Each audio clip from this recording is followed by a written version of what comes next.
Bueno, esta es entonces la tercera cápsula del nodo pedagógico en esta capa del curso en la que hablamos sobre los robots o la robotización de la educación y de qué manera esto ha sido una realidad. Y ahí tenemos algunos de los ejemplos de los que nos habla el profe.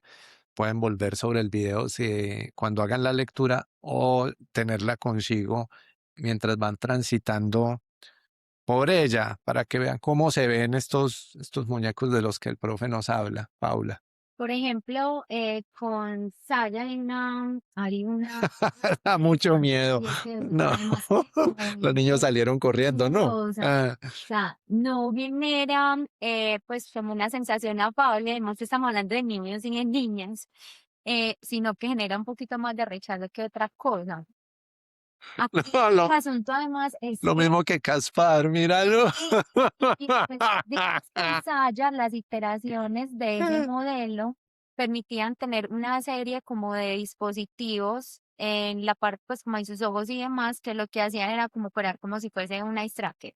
Entonces ¿Qué? empezaba un ice tracker, como si empezara a leer Y las el emociones. movimiento incluso y los ademanes de los niños y las niñas a la hora de interactuar en un aula y a partir de allí podría captar emociones básicas de los niños y las niñas y esos datos pues como convertirlos en información importante para los procesos de aprendizaje. Están otros como Caspar que a mí literalmente me produce mucho miedo, o sea, Es no que es el más quiero jugar, terrorífico de es muy todos. terrorífico, además Ah, que lo terrorífico no es solamente mírale esos pies. sino para lo que está pensado. Es un niño que está pensado para que actúe como un par de los otros niños, o Sí, sea, sí. como si fuera un niño de compañía, un niño con el cual yo puedo aprender. Yo no sé qué tanto un niño, una niña puedan sentirse cercanos, pues como a esta figura que además todavía se ve muy robotizada, como decía el profesor Fernando ahorita, digamos que ya hay unos modelos un poco más refinados, estos son también un poquito más rústicos que permiten incluso una figura mucho más humanizada, Pero, humanoide. pero incluso ahí, profe, te interrumpo y Ujú, de pronto podemos ver a Sota y a Caspar. Ambos tienen la misma función, ujú, enseñar a Ajá. los padres. ujú, Pero este asunto o este tema del valle inquietante que mencionan en el ujú. capítulo me parece fundamental. Y es hasta qué punto hacerlo más humanoide lo que hace, lo que encuentra lo contrario.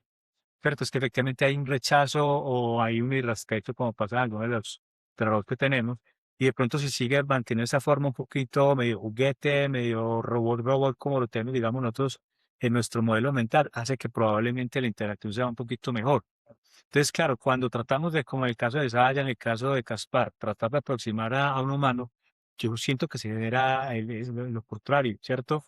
Entonces, si nos atreviéramos a llevar un poquito a lo que está pasando hoy día con la inteligencia negativa, quizá eso, el hecho de que no haya una antropomorfización, digamos, de la herramienta, hace que no tenga tenga una interacción mucho más fluida con ellos. Entonces, efectivamente, cuando revisamos esto y veíamos los robots que tratan de imitar al ser humano, realmente se puede generar, digamos, el otro escenario, un poco, digamos, de rechazo o de incredulidad que efectivamente puede incluso afectar ese proceso de acompañamiento o de enseñanza, porque algunos de ellos están en como una categoría de rol profesor, que también genera ese otro problema, ¿cierto? Si de pronto lo que pretendemos es que se parezca a un profesor pues, humano, ¿cierto?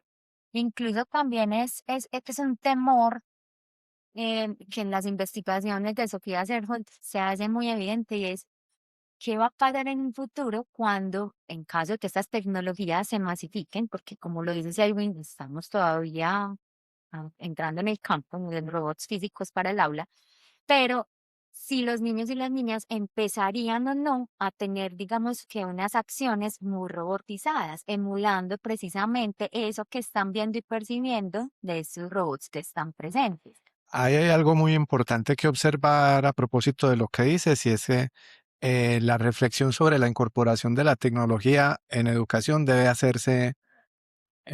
ser diferenciada, porque debemos reconocer cuáles son los matices que están presentes en cada uno de los niveles educativos. Para ser muy claros, muchos de estos ejercicios, como hemos observado, se han experimentado con niñas y con niños. Y es importante recalcar que muchas de estas tecnologías no deberían estar presentes en la educación inicial y en la educación infantil, porque son instancias de formación en las que además el cuerpo de quien enseña ocupa un lugar muy importante en la promoción del desarrollo del cuerpo de las niñas y los niños, que es uno de los principales propósitos de esa instancia de formación. No quisiera tampoco desaprovechar lo que acaban de decir los dos para insistir en la importancia que tiene la revisión de las lecturas complementarias de este capítulo. Tanto el cuento de Isaac Asimov, que se llama Cómo se divertían, como el texto de la profesora Sherry Torkle, ¿eh? Y que titula Be careful what you wish for. Esto es, cuidadito con lo que pides, cuidado con lo que deseas, porque es un artículo, ¿cierto?, publicado en la revista Time hace ya unos años, pero creo que nos provee de argumentos con los cuales problematizar esto desde un lugar de mucha sensibilidad. La profesora comienza su texto diciendo algo como, es más o menos como que no es que la era de los robots ya esté aquí, es que los robots están aquí hace mucho tiempo, como nos dice lo que ustedes han destacado en la historia de todos estos muñecos, como los llamo yo. Es que por fin estamos listos para ellos. Y ese por fin estamos listos para ellos tiene que ver como una cierta deshumanización que hemos experimentado en los últimos 15 años como consecuencia del uso de los dispositivos digitales y las redes sociales, y en la que a propósito, justamente esa es la razón, el profesor Selwyn la menciona a ella a propósito de la anécdota de Paro, que es una foca bebé, un baby seal, que se creó hace unos años como un dispositivo para resolver los problemas emocionales de adultos mayores en países en los que los adultos mayores usualmente terminan en hogares de cuidado, ¿cierto? Experimentando problemas de depresión y de ansiedad, se identificó que el uso de estos dispositivos, Paro mis profes, es el que tenemos en la parte inferior derecha, es decir, el más bello de todos, porque es un muñequito demasiado, y les ponemos en el material complementario algunos videos para que vean que eso es demasiada ternura y belleza, pero ella, a la luz de la revisión de eso, nos dice cosas muy importantes que no vamos a spoilear aquí, pero que nos hacen reflexionar sobre por qué estos dispositivos pueden tener un lugar en espacios en los que debería haber seres humanos, porque los seres humanos lo permitimos al no ocuparnos de las responsabilidades que tenemos. Eso me parece pues que es muy importante a propósito de lo que dice. ¿Qué más sobre estos Sota, Pepper? Nada. Sí, pues digamos que, bueno, también hay una cosa importante a tener en cuenta y es que finalmente toda introducción de cualquier tipo de tecnología, por más rudimentaria que ésta sea y en el contexto educativo en que la estemos planteando, tiene que estar acompañada de una estrategia pedagógica que realmente nos permita nutrir y que realmente le permita incluso al profesor seguir teniendo un rol específico. Ese rol específico puede ser el de disponer este tipo de herramientas para su asistencia. Ahorita iniciamos la conversación con eso. Aulas donde tienen demasiados estudiantes y para un profesor es imposible en vivo y en directo ocuparse de cada uno de los 45 estudiantes que tienen en el aula. O sea, cómo la asistencia de un rol de este tipo podría facilitar las labores de enseñanza y aprendizaje, pero desde un rol asistencial. O sea, pero ahí lo más importante, o sea, lo que destaco es como más allá incluso de la figura y de lo que podemos ver y de las sensaciones que nos pueda dejar verlos, unos más tiernos que otros, son más miedosos que otros, es cuál es realmente esa estrategia de fondo pedagógica que nos está permitiendo insertar o no de manera efectiva ese tipo de tecnología en el aula. Pero incluso, profe, trasciende lo pedagógico, está también lo logístico. Ujú. Ah, Y lo que cuesta. Esto en Japón probablemente sea un fenómeno, pero, Micho, una cosa es Dinamarca y otra cosa es con Dinamarca. Sí. En Japón probablemente, y lo explica el documento, es un tema político. O sea, digamos, deficiencias ellos las cubren con robótica, pero eso aquí no nos pasa. Yo digamos que yo creo que además del tema que yo insisto en el tema del cuerpo, yo me encuentro a Sally y yo salgo corriendo y si me encuentro a Serpa, también. Entonces, entonces yo creo que si uno, por ejemplo, un Sota o un Robobi, los tenés como un asistente en el aula, hasta pueden ir a la conversación, puede ser, digamos, interesante, pero cuando los humanizas, pasas, digamos, como un límite vaya inquietante. Eso yo creo que es importante analizarlo de cara a robots y analizarlo de cara a lo que estamos viendo ahorita con la IA generativa. Y no menor también el tema de que no hay evidencias que realmente esto sea funcional. El tema de que pronto sea chévere en el aula, chévere en la conversación, pero realmente, ¿cómo ha mejorado? Realmente te pregunto, ¿se ha mejorado el proceso de enseñanza y aprendizaje con los robots? ¿Se ha quedado igual o quizás ha empeorado? Son, digamos, datos que todavía son, digamos, no muy claros pues, para el proceso que queremos abordar acá.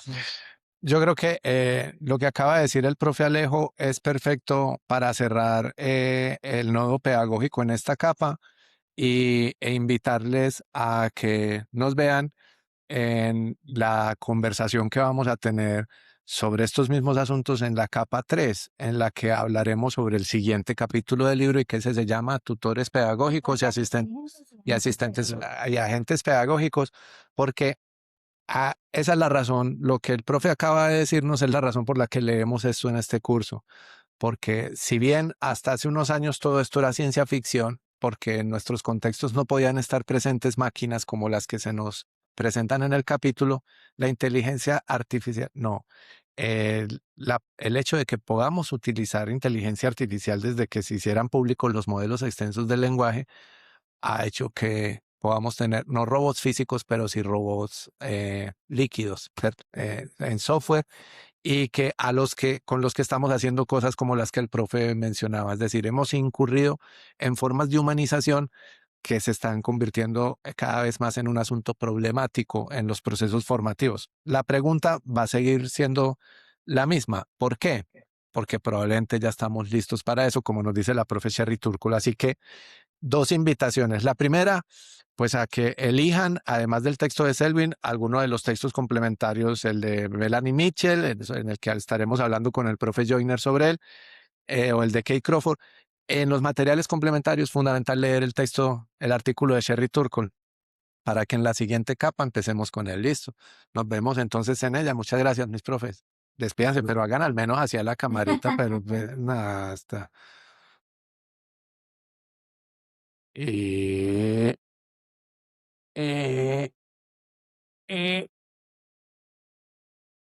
Stop.